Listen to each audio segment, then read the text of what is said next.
Hi കൂട്ടുകാരെ, ഇത് കണ്ടോ റംബൂട്ടാൻ? രാവിലെ ഏട്ടൻ തോട്ടത്തിൽ പോയപ്പോൾ പറിച്ചിട്ട് കൊണ്ടുവന്നതാണ്. ശരിക്കും റംബൂട്ടാൻ്റെ സീസണല്ല ഇപ്പോൾ കഴിഞ്ഞൂല്ലേ? എന്നാന്നറിയില്ല, രാവിലെ തോട്ടത്തിൽ പോയിട്ട് റംബൂട്ടാൻ്റെ മരത്തുമ്മലേക്ക് നോക്കുമ്പോഴേക്കും അവിടെ ഇങ്ങനെ പെറുത്തിട്ടുണ്ടായിനോലും. അപ്പോൾ ഒന്നും പറിച്ചെടുക്കേണ്ട ഒന്നും സാധനം സഞ്ചിയോ പാത്രമോ ഒന്നും കൊണ്ടുപോയിട്ടില്ല. അപ്പോൾ അവിടെ നിന്നൊരു പാള കിട്ടി, അതിൽ മുറിച്ചിട്ട് അതിൽ പറിച്ചിട്ട് എടുത്തിട്ട് കൊണ്ടുവന്നു.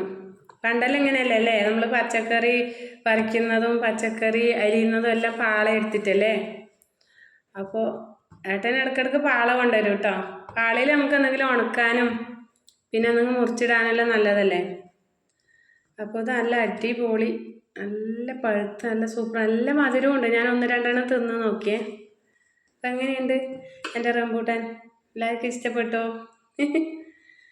അല്ല, വിചാരിക്കാണ്ട് കിട്ടിയതാണ്. ശരിക്കും ഞാൻ വിചാരിച്ചു സീസണെല്ലാം കഴിഞ്ഞതല്ലേ, ഇനിയൊന്നും ഉണ്ടാവില്ല എന്ന്. ശരിക്കും ഞങ്ങൾ വീട്ടിൻ്റെ തൊട്ടടുത്ത് ഒരു മരത്തിൽ നിറച്ചും പിടിച്ചിനായിരുന്നു. അപ്പം അതെല്ലാം അന്നേ പിടിച്ചു. മെയ് ജൂണെല്ലാം ആകുമ്പോഴേ നമ്മൾ പറിച്ചിട്ട് തിന്നു. പക്ഷേ ഇതിപ്പോൾ അങ്ങനെയാണെന്ന് അറിയില്ല. പെട്ടെന്ന് ഇങ്ങനെ ഏട്ടൻ മരത്തുമ്മലേക്ക് നോക്കുമ്പോഴത്തേക്കും ഇത് അവിടെ കാണുന്നുണ്ട് എന്ന് പറഞ്ഞു. എന്നിട്ട് പറിച്ചിട്ട് കൊണ്ടു. നിങ്ങൾക്ക് നല്ല ഹാപ്പി ആയിട്ടോ. ഞാൻ ഇഷ്ടപ്പെട്ട ഫ്രൂട്ടാണ് ഇതെനിക്ക്. അപ്പോൾ എങ്ങനെയുണ്ട്? അടിപൊളിയല്ലേ? വലിയതാണ്. ഇതാ പാള, നമ്മളെ പണ്ടത്തെ പാളയിൽ പറിച്ചിട്ട് കൊണ്ടുവന്നിന്. അപ്പോൾ ഓക്കേ, ബൈ.